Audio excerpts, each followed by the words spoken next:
Sim, a gente escolheu, desde o início a gente escolheu uma coisa que era muito difícil, né? É um pouco, eu penso muito naquela frase, não sabia que era impossível, foi lá e fez, né? Aham. Era muito a cara da ONU isso, porque o que a gente decidiu fazer parecia uma ótima tese, né? Vamos focar em praça de alimentação, porque tem uma recorrência maior. Em alimentação, né, do dia a dia, praça de alimentação no Brasil tem essa característica de que a gente trabalha e sai para almoçar, né? Diferente do americano que compra lá um sanduichinho e volta para o escritório quando almoça, né? E almoça na mesa.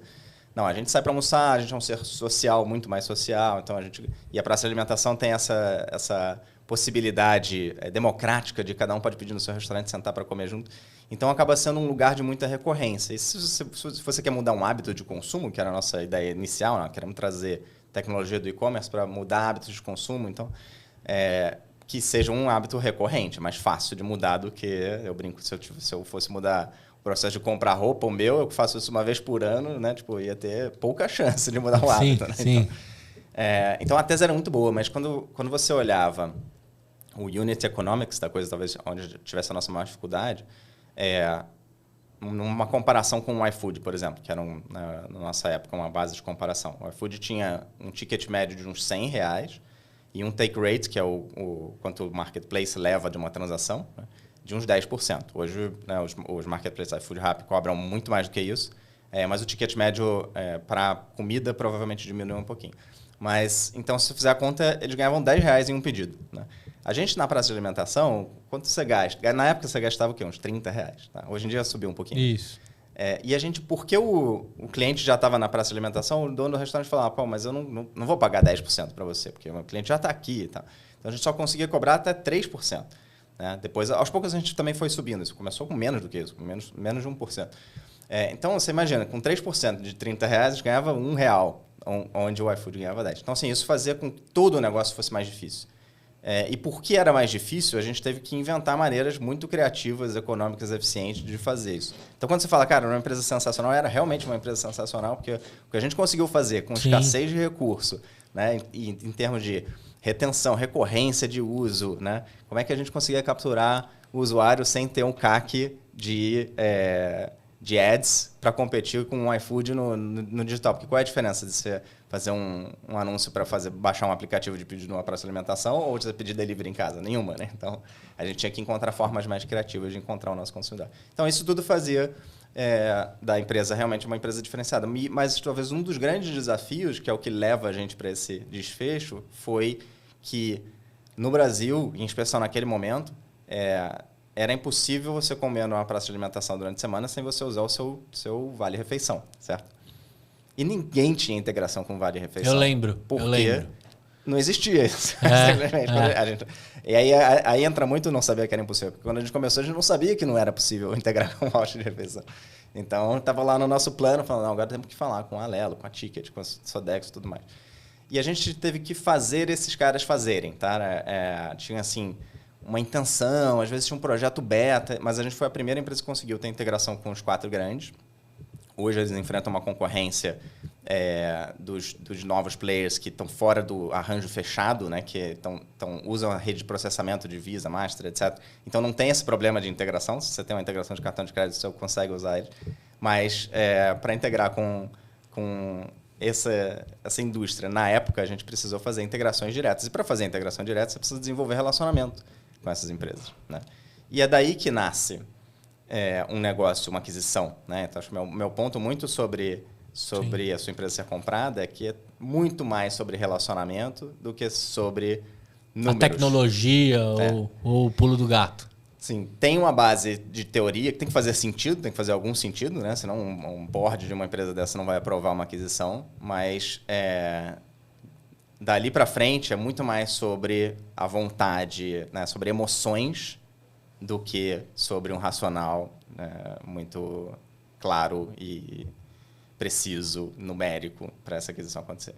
E aí vocês começaram esse relacionamento com a Alelo e outros players. Aí quando eu falar, todo mundo, empreendedor, de maneira geral, sonha grande e tem que sonhar grande mesmo. Se não, né, se não sonhasse grande, não acreditasse, não existia empreendedor, porque se você olhar de fato a estatística, é muito difícil e muitas empresas quebram e tudo mais. Então, às vezes eu converso com alguns empreendedores e falo, não, mas eu não quero vender a minha empresa, eu fazer falei IPO, essa frase. Tudo bem, mas sendo realista, você não quer vender a sua empresa nunca, né? O que eu falei para você quer passar a voz para o seu filho? Isso né, acabou essa onda de você criar uma empresa para passar de gerações para gerações. Isso virou um problema, né? Então, assim, o endgame é vender a empresa, né? No Brasil, em especial, na América Latina, a IPO é para menos de 1% dos empreendedores. Eu acho, tiro o chapéu quando eu encontro um empreendedor e falo, não, a gente vai fazer IPO, a gente vai consolidar o mercado. Legal, precisamos de mais desses caras, né? Mas para 99%, provavelmente alguma hora você vai vender a empresa. E esse foi um projeto de muito... A gente dizia isso também, né? A gente vai para o mundo, como eu falei, nascemos com uma ambição gigante, né? Vamos para o mundo, a gente vai mudar o padrão de como você consome, não só em praça de alimentação, não só comida, mas o varejo todo era muito ambicioso. Ao mesmo tempo, a gente, por ter tido tanta experiência com M&A, a gente sempre teve o pezinho lá na realidade. Então, por exemplo, uma das coisas que a gente fazia, a gente, no início... aliás, toda a nossa jornada, a gente não teve PJ. Tá? Era todo mundo CLT certinho, porque se chegasse no momento de uma due diligence, né, a gente não queria ter esse tipo de contingência. Isso tudo sai mais caro, né? Então, não necessariamente você precisa fazer isso para a sua empresa ser vendável. Mas uma coisa que a gente sempre fez foi falar com os nossos concorrentes. Desde o pequenininho até o iFood, o Rappi, né? A gente tinha um relacionamento de conversar com todos eles, uma abertura de conversar com todos eles. Né? E muito de como você constrói um negócio desse é construindo uma admiração, um certo mistério, de o que eles estão fazendo. Né? Então, você dá um pouco de corda e puxa e tal. É uma dança. É uma dança, exatamente. Mas se você, né, como a maior parte dos empreendedores, fala, não, meu concorrente é meu inimigo, quero ele longe, etc. A gente conversava com os nossos concorrentes diretos. Tiveram alguns ao longo da jornada, né? Acho que não sobrou nenhum, ou sobraram poucos, com o mesmo foco que a gente. Mas a gente sentava com eles, conversava. Né? Tipo, obviamente, você não abre o jogo todo, né? Não abre os seus números. Cada um com a sua fórmula da Coca, mas... Você está lá conversando e, cara, tem casos muito interessantes de... A Movile, por exemplo, né, que é a dona do iFood, surgiu de um monte de concorrente que teve a abertura de conversar e acabaram juntando forças e fizeram uma empresa incrível, certo? Então, tem ótimos exemplos de que como pode ser benéfico você conversar com um concorrente. Não necessariamente você vai ser adquirido por uma grande empresa. O M&A, a saída, pode ser um negócio de muitas fases, através de, me juntei com os concorrentes, fizemos uma empresa maior... E depois teve alguém que comprou, depois a gente fez um IPO. Então, são histórias, tem vários possíveis caminhos. Tá?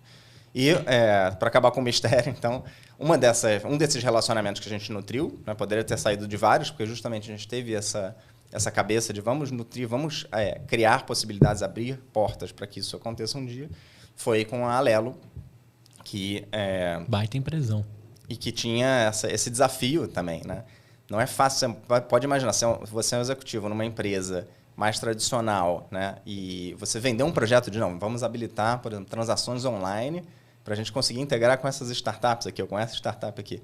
Não é fácil, né? Então, quando você tem... A caneta pesa. Quando você tem essa parceria com o executivo lá dentro que quer fazer a inovação acontecer e a startup está ajudando ele a empurrar, né? Você começa a criar um relacionamento, uma relação de respeito, de admiração, né?